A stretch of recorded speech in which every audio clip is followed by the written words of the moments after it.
하나님이 이 모든 말씀으로 말씀하여 이르시되 나는 너를 애굽 땅 종 되었던 집에서 인도하여 낸 내 하나님 여호와니라. 너는 나 외에는 다른 신들을 내게 두지 말라.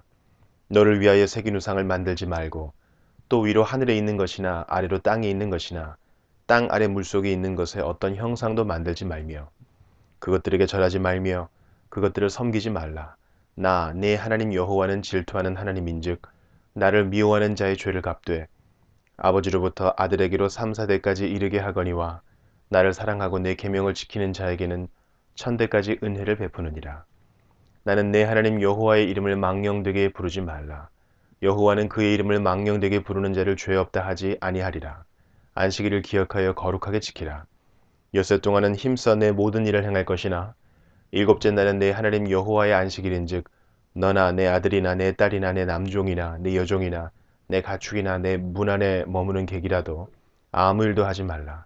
이는 엿새 동안에 나 여호와가 하늘과 땅과 바다와 그 가운데 모든 것을 만들고 일곱째 날에 쉬었습니다. 그러므로 나 여호와가 안식일을 복되게 하여 그날을 거룩하게 하였느니라. 내 부모를 공경하라. 그리하면 내 하나님 여호와가 내게 준 땅에서 내 생명이 길리라. 살인하지 말라. 간음하지 말라. 도둑질을 하지 말라. 내 이웃에 대하여 거짓 증거하지 말라. 내 이웃의 집을 탐내지 말라. 내 이웃의 아내나 그의 남종이나 그의 여종이나 그의 소나 그의 낙이나 무릇 내 이웃의 소유를 탐내지 말라.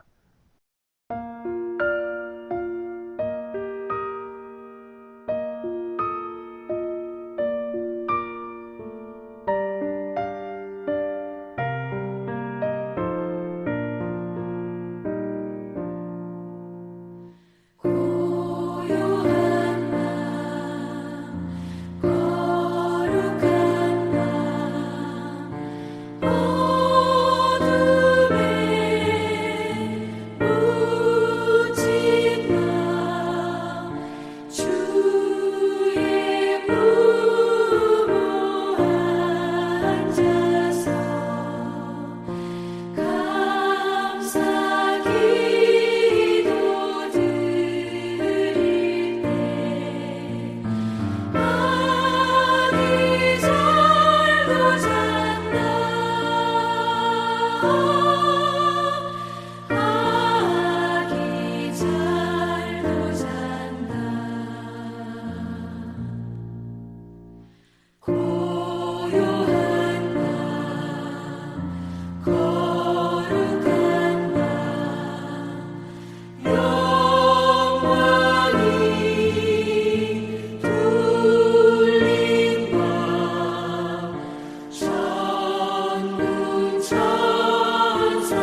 소리에 아기 잠깨나 그 순하신 예수 보시지 않네. 그 귀한 예수를 나 사랑하니 새날이 밝도록 함께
고린도전서 10장 1절부터 살펴보겠습니다. 10장에는 이스라엘 백성들이 출애굽하여 광야를 지나오면서 겪었던 일들을 기록하여 그들의 조상들이 광야에서 심판을 받은 이유가 바로 하나님께서 이스라엘 백성에게 부여하신 권리와 자유를 남용했기 때문이다 라고 이스라엘 역사를 통해 교훈하고 있습니다. 그러니까 지난 시간까지 살펴봤듯이 바울은 하나님께서 우리에게 주신 권리와 자유 앞에서 우리가 어떻게 행동하는 것이 순종하는 것이냐, 그것은 바로 권리와 자유를 절제하는 것이 곧 하나님 앞에 순종하는 것이다 라고 교훈하고 있습니다. 그렇다면 하나님께서 주신 권리와 자유라 할지라도 절제하지 않고 남용한다면 그것은 곧 불순종이라는 말씀과 같다는 것입니다. 그래서 당시 이 조상들의 역사와 이 역사가 기록된 성경을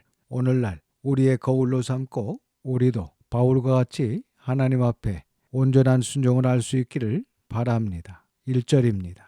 형제들아 나는 너희가 알지 못하기를 원하지 아니하노니 우리 조상들이 다 구름 아래에 있고 바다 가운데로 지나며. 본문에 너희가 알지 못하기를 원하지 아니하노니 나는 이중 부정을 바울이 쓰고 있는데 이 말은 강한 긍정으로 너희가 제발 알았으면 좋겠다 라는 의미입니다. 그러니까 바울은 당시 고린도 교회 성도들에게 너희가 제발 좀 알았으면 좋겠다 라고 하면서 출애굽 당시 조상들의 이야기를 합니다. 1절 하반절에 구름 아래 있고 이 말은 당시 구름 기둥과 불 기둥으로 이스라엘 백성들을 인도하여 주신 하나님의 보호와 인도를 가리킵니다. 그리고 바다 가운데 지나며 이 말씀은 당시 홍해 바다를 무사히 건넌 사건을 말씀하는 것으로 이 사건을 통해 이스라엘 백성들은 하나님의 구원하심을 확실히 체험하였습니다. 2절입니다. 모세에게 속하여 다 구름과 바다에서 세례를 받고. 이 말씀은 당시 이스라엘 백성들이 구름 기둥과 불 기둥을 통해 하나님의 보호하심과 인도하심을 받고 무사히 홍해 바다를 건너는 체험을 함으로써 그들에게 베푸시는 하나님의 사랑과 초자연적 능력을 극적으로 경험하게 되었습니다. 이것은 그들로 하여금 자신들은 하나님께서 택하신 거룩한 백성이라는 정체성을 갖게 해주는 결정적 역할을 하였습니다. 따라서 그들은 구름 기둥과 불 기둥 또한 홍해 바다의 경험을 통하여 하나님의 백성, 곧 구원받은 백성이라는 확신을 얻을 수 있었습니다. 그런 의미에서 바울은 이스라엘 백성이 출애굽할 때 구름 기둥의 인도를 받아 홍해를 건넌 이 사건을 신학시대의 물세례와 유비가 되는 것으로 해석하고 있습니다. 그래서 모세에게 속하여 다 구름과 바다에서 세례를 받고 이렇게 표현한 것입니다. 그리고 여기 모세에게 속하여 라는 표현은 홍해를 건너는 위기의 순간에 이스라엘 백성들이 모세를 굳게 믿음으로써 모세와 하나로 결합되었음을 의미합니다. 3절과 4절입니다. 다 같은 신령한 음식을 먹으며 다 같은 신령한 음료를 마셨으니 이는 그들을 따르는 신령한 반석으로부터 마셨음에 그 반석은 곧 그리스도시라.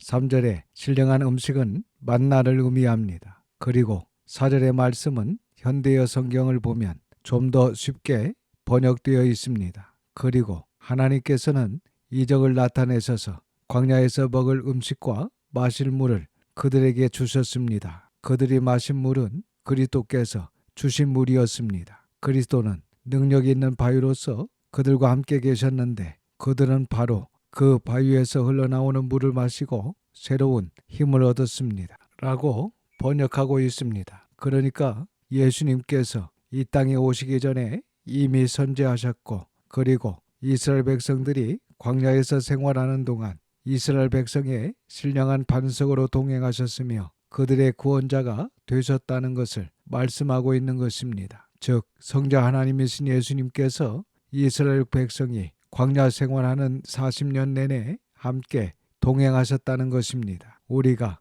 창세기를 통해 잘 아는 것처럼 성삼위 하나님께서 이미 태초부터 함께 활동하셨지 않습니까? 그래서 이 광야 생활하는 동안에도 이스라엘 백성들과 직접 동행하시며 그들에게 생수를 주신 그분이 바로 예수 그리스도다. 이런 말씀을 하고 있는 것입니다. 5절입니다. 그러나 그들의 다수를 하나님이 기뻐하지 아니하셨으므로 그들이 광야에서 멸망을 받았느니라. 네, 본문을 잘 보시면 하나님께서 이스라엘 백성을 출애굽하여 주셨지만 그들의 다수를 하나님께서 기뻐하지 아니하셨다라고 말씀하고 있습니다. 그래서 그들 중 여호수아와 갈렙을 제외한 출애굽 제1세대들은 다 멸망받았습니다. 사실 하나님께서는 이스라엘 백성 전체가 구원받기를 원하시고 가나안 땅에 들어가기를 원하시고 하나님의 기쁨이 되기를 원하셨습니다. 그것이 하나님의 소원이고 하나님의 마음이셨습니다. 하지만 어떻게 되었습니까? 불행하게도 그들 중 다수가 하나님을 원망하고 신령한 만나보다 예굽의 고기를 좋아하고 심지어 예굽으로 다시 돌아가기를 원했다는 것입니다. 그렇게 하나님의 은혜를 받았음에도 불구하고 오히려 하나님을 원망하며 불순종한 죄를 범했다는 것입니다. 그래서 그들 중 다수가 광야에서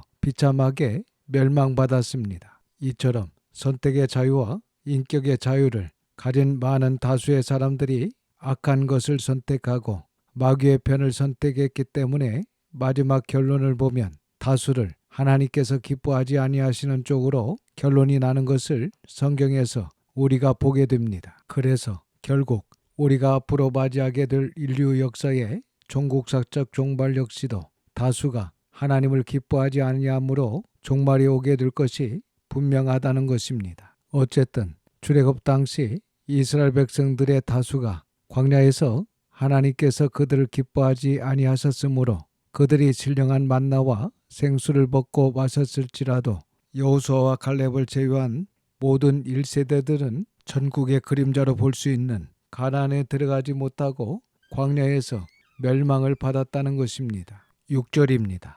이러한 일은 우리의 본보기가 되어 우리로 하여금 그들이 악을 즐겨한 것 같이 즐겨하는 자가 되지 않게 하려 함이니. 그래서 사도 바울은 이렇게 그들의 조상들이 신령한 만나와 생수를 먹고 마셨음에도 불구하고 그들이 악한 일을 행하며 하나님께 불순종함으로 하나님께 기쁨이 되지 못하여 멸망받았던 것처럼 고린도 교회 성도들도 예수 그리스도의 이름으로 세례를 받고 성찬에 참여한다 할지라도 하나님을 기쁘시게 해드리지 못한다면 결국 하나님 나라를 유업으로 받을 수 없다는 이야기를 하고 있는 것입니다. 그러면서 너희는 이러한 것을 거울 삼아 그들처럼 악한 일을 하거나 우상 숭배를 해서는 안 된다는 이야기를 하면서 7절 이하에 구체적으로 4가지를 이야기하고 있습니다. 7절입니다. 그들 가운데 어떤 사람들과 같이 너희는 우상 숭배하는 자가 되지 말라. 기록된 바 백성이 앉아서 먹고 마시며 일어나서 뛰논다 함과 같으니라. 첫 번째는 우상 숭배하는 자가 되지 말라고 말씀합니다. 이 말씀은 출애굽기 32장 6절에 기록된 말씀으로 모세가 하나님의 부르심을 받아 십계명과 율법을 받기 위해 시내산에 올라가게 됩니다. 그런데 모세가 시내산에 올라간 지 40일이 되도록 내려오지 않으니까 백성들이 모세가 산에서 내려옴이 더딤을 보고 아론에게 그들을 인도할 신을 만들라고 하여 결국 아론이 금송아지 우상을 만들고 그 금송아지 우상을 가운데 두고 이렇게 우상 숭배하는 행위를 했던 것입니다. 그래서 사도 바울은 조상들이 우상 숭배로 인하여 멸망받은 이 역사를 거울 삼아 너희는 우상 숭배하는 자가 되지 말라고 이야기하고 있는 것입니다. 바울이 고린도 교회 성도들에게 특별히 이 이야기를 한 이유가 있는데 그것은 아시다시피 당시 고린도는 우상 숭배가 만연되어 있었습니다. 그래서 예수님을 믿기 전에 그들이 우상 숭배하던 그 습관을 버리지 못하고 교회 안으로 가지고 들어와서 이런 세상신을 섬기는 방식으로 하나님을 믿고 하나님을 섬기는 사람들이 고린도 교회 안에 상당수가 있었던 것입니다. 그러니까 당시 고린도 교회 성도들이 세상신을 섬기던 그 습성을 잘라내지 못하고 그 습성대로 하나님을 섬겼는데 바로 그 행위가 예전에 조상들이 하나님을 금송아지 섬기듯 행했던 그 모습과 같으며 그것이 곧 우상 숭배가 아니냐 이렇게 이야기하고 있는 것입니다. 그래서 저와 여러분도 오늘날 하나님을 믿고 있지만 마치 정한수를 떠놓고 소원을 비는 것처럼 하나님을 미신화한다든지 아니면 세상 방식으로 하나님을 섬기는 모습이 있다면 우리 역시 우상 숭배에 가담하고 있는 것입니다. 8절입니다. 그들 중에 어떤 사람들이 음행하다가 하루에 2만 3천 명이 죽었나니 우리는 그들과 같이 음행하지 말자. 이 말씀은 민수기 25장에 나오는 출애굽한 이스라엘 백성들이 광야 여정 가운데 가장 많은 사람들이 죽었던 바알 부올 음행 사건을 이야기합니다. 그러니까 바울은 당시 고린도 교회 성도들에게 우리는 조상들과 같이 음행하지 말자라고 두 번째 권고의 말을 하는 것입니다. 우리가 민수기에서 살펴봤듯이 이스라엘 백성들이 광야 생활 막바지에 모압 땅을 지나게 됩니다. 이 모압 땅만 지나면 가나안 땅에 입성하게 되는데 그런데 이 모압 땅을 지날 때에 그들에게 마지막 유혹이 있었습니다. 그 유혹은 바로 모압 여인들이 이스라엘 남자들을 유혹하여 그들과 음행하며 우상을 섬기도록 한 것입니다. 그런데 그 유혹에 이스라엘 백성들이 넘어가 바알 부올 우상을 섬기며 모압 여인들과 음란한 규례를 나눌 때 하나님께서 징벌하심으로 2만 4천 명가량이 죽게 되었던 것입니다. 바울이 그 이야기를 하면서 당시 고린도 지역 역시 종교적인 매춘 행위가 성행했던 유명한 도시였기 때문에 성도들에게 그런 음행에 빠지지 말 것을 단호하게 이야기하고 있는 것입니다. 오늘날 우리도 성적 세속화에 빠지지 않기 위해 늘 조심해야 할 것입니다. 9절입니다. 그들 가운데 어떤 사람들이 주를 시험하다가 뱀에게 멸망하였나니 우리는 그들과 같이 시험하지 말자. 세 번째 권고는 조상들과 같이 하나님을 시험하지 말아야 한다는 것입니다. 그러니까 민수기 21장 4절에서 9절에 기록된 불뱀 사건을 들어서 조상들이 하나님을 시험하다가 멸망하는 것을 거울 삼아 우리는 하나님을 시험해서는 안 된다는 것입니다. 민수기 21장을 보면 이스라엘 백성이 출애굽하여 이제 약속의 땅 가나안을 바로 목전에 둔 상황에서 에돔 땅을 지나게 되는데 그때 이 에돔 족속이 왕의 대로라는 그 길을 허락하지 않았습니다. 그로 인해 이스라엘 백성들이 에돔 땅을 우회하여 다른 길로 가게 되는데 그 길이 너무 멀고 힘이 드니까 길로 말미암아 백성들의 마음이 상했던 것입니다. 그리고 결국 마음이 상한 백성들이 하나님을 원망하며 하나님을 시험하다가 결국 하나님께서 보내신 불뱀에 의해 많은 사람들이 죽게 됩니다. 바울은 지금 그 사건을 들어서 멀고 험한 광야길로 인해 마음이 상한 조상들이 그동안에 수많은 은혜와 진리를 잊어버리고 전능하신 하나님의 구원하심과 보호하심을 시험하다가 멸망한 것을 거울 삼아 우리는 하나님을 시험하지 말자라고 이야기하고 있는 것입니다. 그러니까 이스라엘 백성들은 광야에서 죄에 대한 하나님의 관용과 구원의 능력을 시험하여 하나님 앞에 죄를 범했습니다. 그런데 고린도 교회 성도들도 율법으로부터 해방된 그리스도인의 자유를 사용함에 있어서 절제하지 못하고 오히려 그 한계를 벗어나 하나님께서 자신들이 죄에 빠지지 않도록 구원하실 수 있는지를 시험하였으며 또한 죄를 범했다 할지라도 용서하고 다시 세워주시는 관용이 있는지를 시험했다는 것입니다. 그래서 바울은 고린도 교회 성도들의 이러한 상태를 경고하면서 하나님을 시험하지 말라고 하는 것입니다. 사실 오늘날도 이렇게 하나님을 시험하는 자들이 있는데 정말 조심해야 합니다. 하나님을 시험하는 것은 어떤 이유든 그것은 하나님 앞에 죄가 된다는 것을 명심해야 합니다. 10절입니다. 그들 가운데 어떤 사람들이 원망하다가 멸망시키는 자에게 멸망하였나니 너희는 그들과 같이 원망하지 말라. 네 번째 경고는 이스라엘의 조상들과 같이 원망하지 말라입니다. 민수기를 보면 출애굽한 이스라엘 백성들이 광야에서 10번 이상 원망하는 것을 알 수 있습니다. 그런데 그들이 그렇게 원망할 때 하나님의 심판이 있었습니다. 그리고 그들의 원망 중에는 모세와 아론을 향한 원망도 있었습니다. 그래서 당시 고린도 교회 내에 바른 길로 인도하는 바울을 비롯한 지도자들에 대한 원망과 불평을 표하는 성도들이 있었는데 그들에게 조상들의 예를 들어 경고하고 있는 것입니다. 11절입니다. 그들에게 일어난 이런 일은 본보기가 되고 또한 말세를 만난 우리를 깨우치기 위하여 기록되었느니라.